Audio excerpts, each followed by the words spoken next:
What's up, guys? Powerbang here, and I'm bringing you guys the war recap of Emphatic Elite versus WHF. This was a random war that went down this week, and it was probably the best war that WHF has ever played. We put on a clinic from start to finish, Town Hall 9 through Town Hall 11.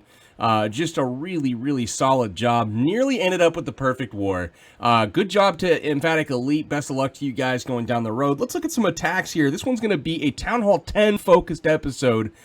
Simply because I felt that was by far the biggest area that set WHF and EE apart was the Town Hall 10 play. So this is going to be a Town Hall 10 showcase where we actually look at all of the attacks that the Town Hall 10s for WHF laid down. So let's start off with Aussietron here. Now Aussie's going to be dropping a giant here to attract the attention of that Tesla, and then walking that giant in to the mortar. Should be able to get that mortar taken care of as well. Really nice job with that. So this is a cleanup attack, so Aussie's going to have a wonderful plan developed here with the queen, with the golem, and she's going to do a naked queen walk. Basically what that means is no healers, and she's going to go from about 9 o'clock up to 12 here, and eventually the goal is to get 2 air defenses as well as the Inferno Tower plus the queen. So let's keep an eye on that as she continues to walk using that single golem for tanking.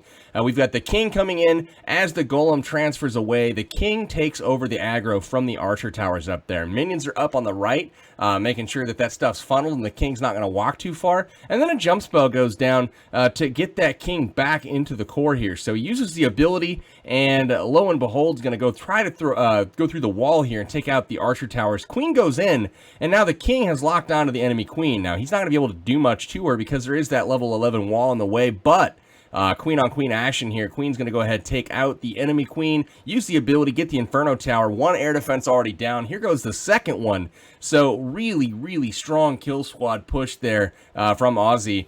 Still has a whole ton of balloons, 13 of them left, and he's already got a ton on the field. I believe he brought 26 to this raid with only 3 hounds being used. So really nice job collapsing on this base. Love the heal spell there up at the top, those balloons just not dying. So really smart touch. He uses another heal spell there for the wizard towers in the core, making sure that those balloons are not going to go down. So he takes out the wizard towers pretty easily going into the air sweepers, and just uses a haste spell here to get into the last little section of this base. We've still got a whole ton of balloons from everywhere, coming from all angles on that final wizard tower, so it is not going to be got. Absolutely smashed this base. Aussietron picking up the 3-star for the good guys. This was a very nice raid on a very high level base. Nice work, Auss.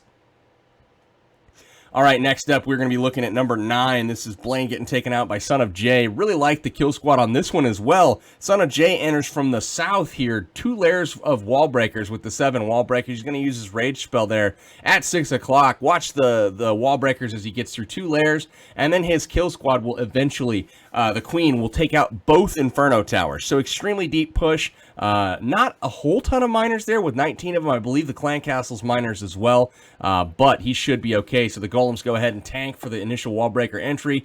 Bowlers go down with the king and the queen heading into the base here. Rage spell goes down, and check this out. Here comes some more wall breakers. They're going to open up this wall and allow the third, holy crap, 3rd level deep with the wall breakers, getting those in there using that rage spell beautifully. Now I think that he had planned to open up just the 2, and it just worked out that he got to the 3rd one, so he's able to adjust with the jump spell and get super deep in the base, clearing out that whole left side. That's going to keep the queen kind of path to the center here. The only thing doing any damage to her right now is the Inferno Tower. She will take that out and be able to save the ability. So the miners are working their way through the base from that right hand side. They got all of those skellies triggered, so that's going to hold them up for a minute, but they are sitting inside of a heal spell. They do trigger a giant bomb here, but the queen going into this most dangerous section of the Teslas, the Inferno Tower, and obviously the giant bombs are probably in there as well. She gets the whole thing cleared out completely. Now the miners do not have to path there whatsoever, and they will be able to basically go around the outside of the ring of this base and finish it up. So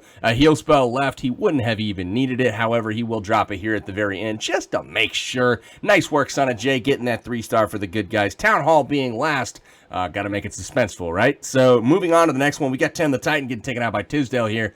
Tisdale stepping up to drop the go boner on this dude, and he's going to execute it really nicely. Starts out with the golems and the bowlers coming down, I believe from the top here. We've got the baby dragons doing the funneling here, and yes, from the left side, here come the golems into that big compartment. Wall breakers immediately go down to get them in, so no wall breaker fail issues there. Really nice work on that. And then the baby dragon clearing the way down the side of this base. He sends just a couple of miners there with a wizard behind to tank, which is actually really smart. Notice how the archer does not shoot at that wizard, and he's able to get another point defense very cheaply. So nice work on that heads up play, and in comes the heroes, the bowlers, all of that good stuff inside of a rage spell. Poison spell receives a CC, but it's looking pretty good so far. He's gotten in there. King has made it to the Inferno Tower, one swing, and it is down. And now we've got the push going into the far side of this base. Teslas are falling. Everything looking pretty good. The skellies have all been triggered. And check this out. We've got the miners mowing their way straight to the Inferno Tower, which is awesome. The Queen still has her ability, and she's going to be able to go ahead and use that and soften up this core even a little bit more. So in goes the Queen, uses the ability, takes out the Tesla, snaps over to the Inferno Tower, and does get it taken care of. That is, again, 2 Inferno Towers for the kill squad. You're going to see a theme of that this war with, I believe, 3 or 4 of the 7 attacks I'm going to show. The kill squad got both Inferno Towers, which is extremely impressive considering that's not the bulk of the attack. But 1 heal spell left, and he drops it right there on those high hit point buildings like the Town Hall and the Dark Storage. That way, miners are able to speed up through the rest of this base. So really nice work. Kind of gets a little bit thin towards the end, but it's no big deal. He's going to finish it out, getting that 3-star. Nice work, Tisdale. Let's move on to the next attack. This is going to be Beej getting hit up by Ken. Ken dropped the 6-pack this war. He's going to be dropping the Queen Charge Miner attack here. We've got the Queen, we've got the King. Let's see what he does with it here. We've got archers and minions on the outside of this base taking care of some funneling and exposed buildings. And we will go ahead and watch the baby dragon create that funnel along with the hasted loons. Did you guys see that? He got 2 Seeking Air Mines triggered there in addition to a defense. Now, that's really, really solid stuff, especially considering he's going to have the Queen charge into that compartment. And now the healers will be able to avoid a double air mine situation there. Drops the poison spell for the balloon. He's going to get that taken care of, as well as the golem out there, which is all fine and dandy. We've got an army camp taken care of down here on the left. That's going to do some more funneling for him at some point if he needs it. So looking pretty good. Here goes the miners. They're coming in from the top left, right? Yeah, right. I am tired. Can't tell my directions, apparently. Rage spell down for the Queen. She takes out the first Inferno by herself. So very nice work. Kind of splitting that up. The miners snap to the Queen, but beautiful job using that rage spell. And look at all of the high hit point buildings those miners will encounter inside of that rage. He's got the Town Hall, 2 expos, and the Dark Storage here. So absolutely beautiful job getting that done. Here goes the King around the outside of the base, pops the ability, and he's going to continue to walk around the outside. Miners are working their way towards that Inferno Tower. Skellies are helping him get there. The Queen has charged through the base now, through the walls, and she has transitioned to the outside of this base. So here goes the miners to the last few defenses. Kind of taking some fire here, but the Queen is helping to actually push through the rest of this base. King doing the same thing. Ken overpowers it with the heroes and the miners. Everything survives. Gonna get that 3-star for the good guys. Nice work, man. All right, so next up, we've got Alex getting taken out by Grim. Now, if this isn't one of the weakest base designs you have seen in a long time, I don't know what is. Notice the air defense placements. I mean, the Queen is literally by herself going to get 2 air defenses taken out here. And then we've also got 2 air defenses back in the middle of the base that are going to get zapped quick. There is a Tesla out there. Looks like Tesla in all 4 corners.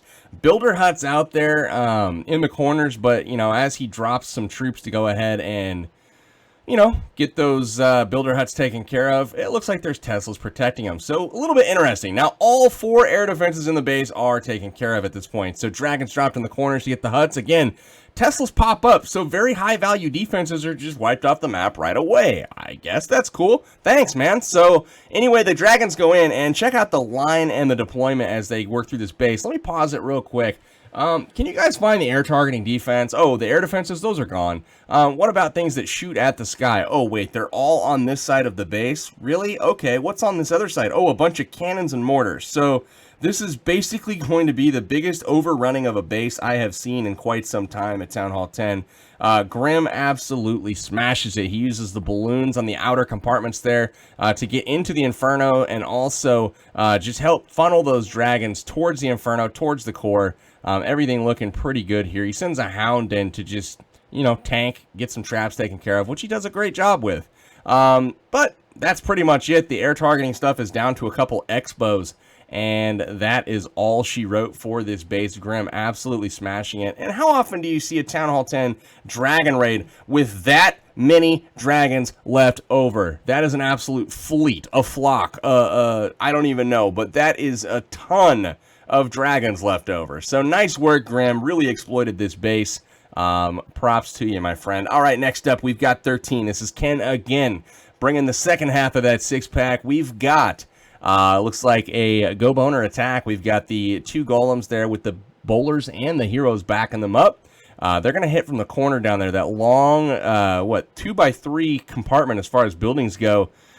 That's going to get him right up to the core of this base with a jump spell and really give him access to pretty much everything that he's wanting to take out. So in they go. Very nice. The jump spell is down. Rage spell down for the bowlers, and everything starts to fall. Notice the rocks landing on the Tesla and the Inferno Tower taking that out. Awesome job. So everything into the core now with that jump, and they are going to try to get back to that other Inferno Tower. Doesn't look like they're going to quite make it. The Inferno's going to outlast those bowlers just a little bit here. But the Queen, she is working her way up the right side of this base. Going to have to use that ability here. Unfortunately, she does not. Misses the ability. But even still, it's going to be a smash fest here. So very nice work. The miners getting through that second Inferno Tower. 2 heal spells left, and there's only 1 wizard tower left in the base. Other than that, splash damage is pretty much mitigated already. We've got 1 mortar as well that could be a problem. That's this guy back here, but it's not going to be a big deal, guys. He still has a heal spell remaining. So awesome job to Ken. Go ahead and start fast forwarding this because it's pretty much over. No real damage left to be done. Ken getting that 3-star for the good guys. All right, so we've got one more raid, and it happens to be one from me. So we will watch that one here to close out this video. And this one was very early in the war, kind of set the tone for us. So I was very happy to get that accomplished. We've got a Go Boner attack. We've got the golems coming in from the bottom here. And a baby dragon to do some funneling on both sides of the golem. We've got the queen that's going to come down in the back, in the middle, taking out that builder hut. But the crazy thing is she did not get in range of the mortar, which I thought she would. And the mortar on its last shot fires at the wall breakers. We do wall breaker fail there. So I'm going to actually have the bowlers walk down the wall here, and I'm hoping, fingers crossed, that the CC is going to lure those bowlers back in, and so I dropped the jump spell further down the wall than the bowlers actually are, because I know they're going to walk down to that elixir storage, and I'm hoping that they come back, and they do. So we drop the rage spell. It's on like Donkey Kong at this point. In goes the golem, in goes the heroes, the bowlers are all in, buildings are falling left and right, the CC's poisoned. We'll get that taken care of too, and oh my god, would you look at what's developing here. We've got the king. He's snapped in through the wall here to the Inferno Tower, uses the ability, takes it out. The queen takes out the Inferno Tower on the right, and again, guys, the kill squad has taken out both of the Inferno Towers as the miners are wrapping their way around the base from the left side, going counterclockwise. Actually, that's clockwise. I know my directions. Come on now. And it looks like we've got a heal spell here to keep all of those miners good to go. Now the queen still has not used her ability. There it is. Unfortunately catches a double bomb there, so it shortens her lifespan just a little bit. Probably could have got a couple more defenses taken out, but that is it. And the miners are working their way through, and this base is obviously flat out wrecked. So At this point, you're going to see old Powerbang do a swag fail. And what I mean by swag fail, that's normally when you drop the spells thinking, I got this. And then you fail somehow. Well, I just failed because I didn't see that I had a poison. I was scrolled over to the left, didn't know it was there, failed to drop that as well. But hey, good way to start the war here, getting the Town Hall 10s going. That's going to do it, though, for this recap, though, guys. Didn't have any Town Hall 9 or 11 stuff that I went through today. I thought the Town Hall 10s really shined this war, but honestly, from top to bottom in WHF, really proud of the effort. Really good job all the way around. I mean, it was damn near a perfect war. As far as the breakdown goes, I know a lot of people will probably ask that. We had 3 Town Hall 11s, they had 2, and then they had 2 additional Town Hall 10s. I'm not sure if it was 12 to 10 or something like that. I think it was 12 to 10. So we had 10, they had 12. So they had 2 more Town Hall 10s, we had 1 more Town Hall 11. That's what you get in a weekday war, though. They're always kind of random. But we were thankful to get a good opponent, good bases to hit. And until next time, guys, this is Powerbang. And I am signing out. Leave a like on the video if you liked it. And tune in tomorrow, and we will have some more Clash of Clans. Take care, guys.